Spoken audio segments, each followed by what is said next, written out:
ओम नमो भगवते वासुदेवाय। स्वागत है आपका हमारे चैनल पर। आज के इस वीडियो में हम आपको सुनाएंगे वैशाख मास के महात्म के 22वें अध्याय की कथा। इसके अलावा हमारे चैनल पर आप सभी प्रकार की व्रत कथाएं और त्योहारों की जानकारी भी प्राप्त कर सकते हैं। तो सभी व्रत कथाएं सुनने के लिए और सभी त्योहारों की जानकारियां प्राप्त करने के लिए हमारे चैनल को सब्सक्राइब अवश्य करें और आज की कथा अच्छी लगे तो लाइक करें और शेयर करें। तो चलिए अब हम सुनते हैं वैशाख मास के महात्म के 22वें अध्याय की कथा। 22वें अध्याय में धर्म वर्ण द्वारा कली धर्म निरूपण एवं पितृश्वरों का नरक से उद्धार का वर्णन किया गया है। राजा मैथिल बोले, इस वैशाख की कौन कौन सी तिथियां अधिक पुण्यकारक हैं और उन तिथियों में क्या क्या दान विशेष रूप से उत्तम है और संसार में इन्हें किसने विख्यात किया, यह सविस्तार मुझे बताइए। यह सुनकर श्रुतदेव जी कहने लगे, वैशाख में मेष के सूर्य की 30 तिथियां बड़ी उत्तम हैं, जिनमें एक एक तिथि में दान करने से कोटि गुना फल प्राप्त होता है। एक एक तिथि में स्नान, दान, तप, होम, पूजा आदि करने से तुरंत मुक्ति होती है। कथा सुनने से रोग अथवा दरिद्रता से पीड़ित दुख भी दूर हो जाते हैं। जो इन तिथियों को व्यर्थ व्यतीत करता है वह गौघाती, कृतघ्न, पितृघाती और आत्मघाती होता है। दरिद्री, धनवान, लंगड़ा, अंधा, नपुंसक, विधवा स्त्री, बालक, वृद्ध, युवा आदि सबको यह वैशाख के धर्म सुखपूर्वक साधन के योग्य हैं। जैसे दही के मथने से माखन अलग होता है, वैसे ही वैशाख की तिथि को निकालकर वर्णन करता हूँ। चैत्र के महीने में जब मेष की संक्रांति हो, उसी समय पापों के नाश करने वाली अमावस्या कोटि गया करने का फल देती है। यह एक पितृश्वरों के संबंध की पुरानी कहानी चली आ रही है। यह कथा नर्क और पितृश्वरों की है। उस समय पृथ्वी पर सावर्णिक मनवंतर का राज्य था।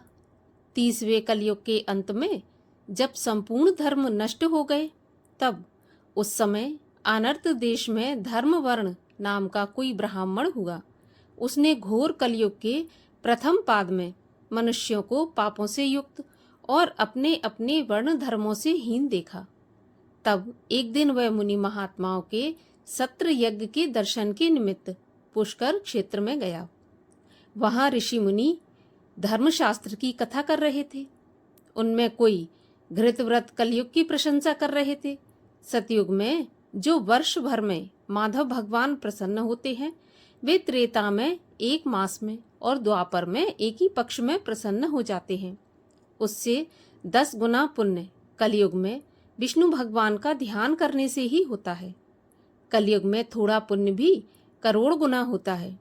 जो कुछ भी ना कर सके उसे केवल एक हरि नाम उच्चारण करना ही उचित है। जो अकाल में अन्नदान करे वह वैकुंठ जाता है। जब यह प्रसंग हो रहा था, तभी नारद मुनि आए और एक हाथ से शिशन और एक हाथ से जिब्या पकड़कर खूब हंसने लगे और उन्मत्त की तरह नाचने लगे। तब सभा के लोग बोले, नारद, कहो क्या बात है? तब नाचते हुए नारद जी ने कहा, जो भावित आत्माओं ने कहा है उससे हम सिद्ध हो गए हैं। निसंदेह यह कलयुग बड़ा पुण्य रूप आया है, ये सत्य है। केशव भगवान क्लेश नाश करने वाले स्मरण मात्र से ही प्रसन्न होते हैं। तथापि शिश्न और जिह्वा इन दोनों का निग्रह करना बड़ा कठिन है।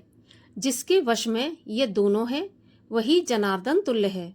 अतएव कलयुग के आगमन में आप लोगों का यहाँ ठहरना उचित नहीं है। ये पाखंडमय भारत को छोड़कर सुखपूर्वक अन्यत्र जहाँ कहीं मन प्रसन्न हो वहाँ जाओ। ये सुन व्रतधारी मुनि यज्ञ समाप्त कर वहाँ से शीघ्र ही चले गए और धर्मवर्ण भी पृथ्वी छोड़ने का विचार कर ब्रह्मचर्य व्रत धारण करके दंड कमंडल ले जटा और छाल के वस्त्र पहन साधु की भांति कलयुग के अनाचारों को देखने गए। वहां जाकर क्या देखते हैं कि सभी मनुष्य घोर पापों में मग्न हैं। ब्राह्मण, शूद्र और सन्यासी पाखंडी हो गए हैं। पत्नी और पति में, गुरु शिष्य में, सेवक स्वामी में, पिता पुत्र में परस्पर विरोध रहता है। एक दूसरे को मारने में तत्पर रहते हैं। ब्राह्मण शूद्रवत हो गए, गौ बकरी के समान हो गई, वेद कहानी मात्र हो गए हैं, वेद कर्म साधारण कर्म हो गए हैं। देवताओं की जगह भूत प्रेत आदि द्वारा शीघ्र फल प्राप्ति की इच्छा से लोग इनको पूजते हैं। सब कुकर्मरत हैं, झूठी गवाही देते हैं, मन में कपट भरे हैं। कलयुग में एक बात विशेष है कि सब लोग एक स्वर में हो पाखंडवाद से राजभवन में प्रतिष्ठा पाते हैं। राजा नृत्य गीत कला के प्रेमी हैं। अधम और नीच पूज्य हो गए हैं, उत्तम लोग अधम हो गए। वेद पाठी ब्राह्मण दरिद्री हो गए, भगवत भक्ति खत्म हो गई। चारों ओर पाखंड छा गया है। शूद्र धर्म का उपदेश करते हैं, जटाधारी ही तपस्वी हैं। सब अल्पायु, दयाहीन और शठ हो गए हैं। सभी धर्म उपदेशक हैं, पर निंदा करके अपनी ही पूजा चाहते हैं। अपने मालिक का घर जल जाने पर उसकी निंदा करते हैं। भ्राता भगिनी से, पिता पुत्री से, सब लोग शूद्राओं और वैश्याओं से संगम करते हैं। साधु संत और पंडितों का अपमान होता है, दुष्ट पापियों का सत्कार होता है। साधुओं के गुणों को दोषमय देखते हैं, पापियों के दोषों को गुणमय देखकर बड़ाई करते हैं। कलयुग में सब के सब दोष ही ग्रहण करते हैं। जैसे स्तनों में लगी जोंक रक्त ही पीती है, सब औषधि सत्वहीन हो गई हैं। ऋतुओं में विपरीतता आ गई है, राज्य में दुर्भिक्ष पड़ते हैं, कन्या के गर्भ रह जाता है, नट और नर्तकियों में अनुराग करते हैं। वेदांताचारी आचार आदि से भ्रष्ट हो गए हैं, श्राद्ध आदि और वेदोक्त कर्म त्याग दिए हैं, श्रृंगार आदि में लिप्त हैं। न शास्त्र चर्चा है, न योग की दीक्षा है, न लेश मात्र कोई विचार है, न तीर्थ यात्रा है, न दान धर्म है।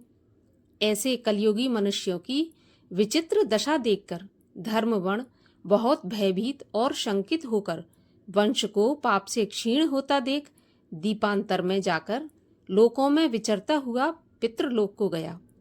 वहां अपने पितृगणों को बड़े भयंकर दुखों में दौड़ते हुए, रोते हुए, गिरते हुए, अंधकूपों में पड़े हुए त्राहि त्राहि करते हुए देखा, जिन्हें किसी प्रकार का सहारा नहीं था।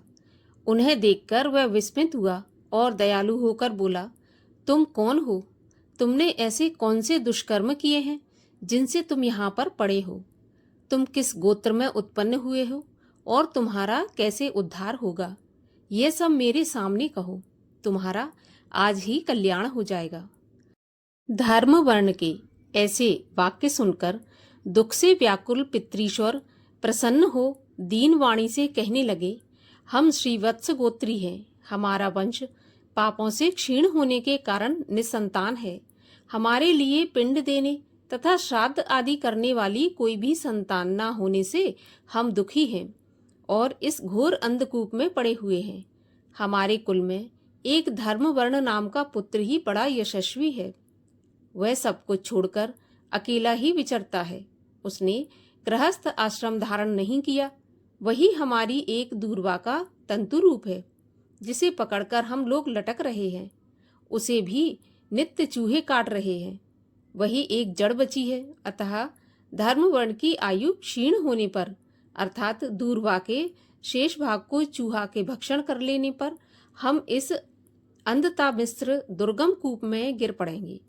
इससे हे तात, तुम पृथ्वी पर जाकर धर्म वर्ण को समझाकर कहना कि तेरे पितृश्वर तेरे गृहस्थ धर्म के विमुख होने के दुख से पीड़ित है, केवल तेरे सहारे ही लटके हुए हैं। वह भी तंतुहीन है, इसी से चूहा उसकी जड़ को भी काट रहा है। अर्थात तू अकेला ही हमारी यह वंश रूपी दूर्वा है, जिसकी जड़ को भी काल रूपी चूहा भक्षण कर रहा है। हमारा वंश क्षीण हो गया है।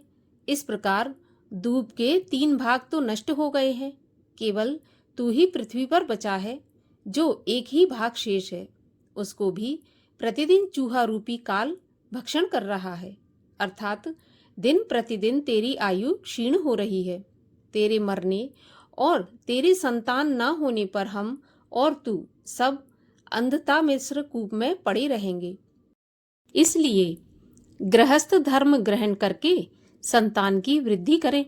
यदि कोई उनमें से गया को जाए या अश्वमेघ यज्ञ करे या नील वर्ण या साण छोड़े या कोई वैशाख माघ या कार्तिक में हमारे निमित्त स्नान श्राद्ध व दान करे तो निश्चय ही हमें ऊर्ध्व गति मिलेगी और नरकों से उद्धार होगा। यदि कोई विष्णु भक्त हो या एकादशी का व्रत करे या पाप नाशक कथा सुने तो उसकी 100 पीढ़ी पीछे की और 100 पीढ़ी आगे की नरक में जाने से बचेंगी। धर्महीन अनेक पुत्रों से तो धर्मावतार कुलदीपक एक ही पुत्र बहुत होता है। तुम ऐसे सत्यवाक्य समझाकर धर्म वर्ण को गृहस्थ धर्म में प्रवृत्त करो। पितृश्वरों के ऐसे वचन सुनकर धर्म वर्ण बड़े अचंभे में पड़ा और कांपने लगा तथा रोता हुआ हाथ जोड़कर नमस्कार करके बोला, महाराज, मैं ही दुराग्रही तुम्हारा वंशधर धर्मवर्ण हूँ। मैंने यज्ञ में महात्मा नारद जी के कहे हुए वचन सुने कि कलयुग में किसी की भी जिह्वा और शिश्न वश में नहीं रहते। अतः पृथ्वी पर अनेकों पापी मनुष्यों को देखकर कुसंगत के डर के मारे द्वीपांतरों में विचरता रहा। सो 3 पाद तो व्यतीत हो गए। इस तरह इस कलयुग के अंतिम पाद में भी 3.5 भाग व्यतीत हो गए। मैंने अब तक आपका दुख नहीं जाना। पृथ्वी पर भार स्वरूप मेरा जन्म बेकार ही हो गया।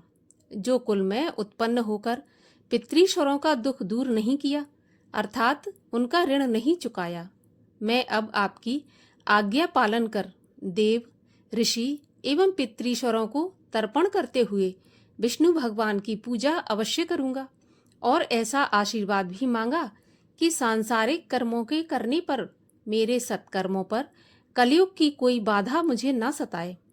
हे राजन, धर्म वर्ण के ऐसा कहने पर पितृश्वर संतुष्ट होकर बोले, पुत्र, हम तेरे सहारे टिके हैं, अतः तू गृहस्थ धर्म में प्रवृत्त होकर संतान उत्पन्न करके हमारा उद्धार कर। जिसके घर में तुलसी वृक्ष, शालिग्राम की पूजा, महाभारत आदि ग्रंथ हैं, जहाँ हरि कथा, सत्संग, हरि कीर्तन, भगवान की प्रसादी का अन्न आदि होते हैं, वैशाख और माघ स्नान होते हैं, कार्तिक में दीपक जोड़ते हैं, घर में गौ सेवा आदि हो, जहाँ नित्य शुभ कर्म होते रहते हैं, वहाँ कलयुग बाधा नहीं पहुँचाता। हे पुत्र, इसलिए तू पाप आत्मा युग की चिंता मत कर, शीघ्र घर जा और इस माधव मास में सबके उपकार के लिए मेष की संक्रांति की इन 30 उत्तम तिथियों में किया गया पुण्य कोटि फलदायक है। अतः वैशाख की एक एक तिथि बहुत उत्तम है। चैत्र की अमावस्या साक्षात मुक्तिदाता है, जो पितृगण और देवताओं को बहुत प्यारी तथा मुक्ति की दाता है।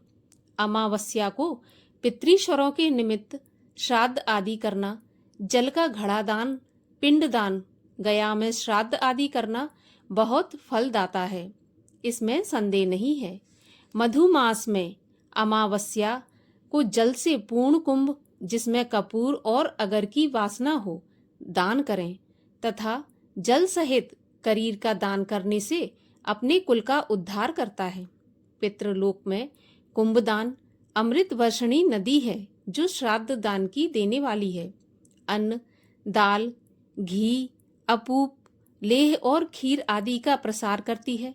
अतएव तू पृथ्वी पर शीघ्र जाकर सत्कर्म कर और सबके उपकार के लिए उत्तम संतान उत्पन्न करके धर्म, अर्थ और काम में संतुष्ट हो। उसके बाद मुनि की वृत्ति धारण करके सुखपूर्वक द्वीपों में विचरण करो। पितृश्वरों की ऐसी आज्ञा पाकर धर्मवर्ण शीघ्र ही पृथ्वी पर आया और चैत्र मास में मेष की संक्रांति के दिन प्रातःकाल स्नान कर देवता, ऋषि एवं पितृश्वरों को तर्पण कर जल का भरा घड़ा दे और पाप नाश करने वाला श्राद्ध करके अपने पितृवर्ग को ऐसी मुक्ति दी जिससे वे आवागमन से छूट जाएं। फिर अपना विवाह किया जिससे सुंदर संतान उत्पन्न हुई। उसके बाद संसार में इस पाप नाशनी तिथि को प्रख्यात करके स्वयं प्रसन्न हो गंधमादन पर गया। इसलिए यह मधुमास की अमावस्या बहुत शुभ है। इसके समान संसार में कोई तिथि न देखी है और न सुनी है। इस प्रकार से वैशाख मास के महात्म के 22वें अध्याय की कथा यहीं पर समाप्त होती है। इसके आगे की कथा सुनने के लिए चैनल को सब्सक्राइब अवश्य कर लीजिए, बेल आइकन पर प्रेस कर लीजिए और अगर आज की ये कथा अच्छी लगी हो तो लाइक करके शेयर भी कर दीजिए।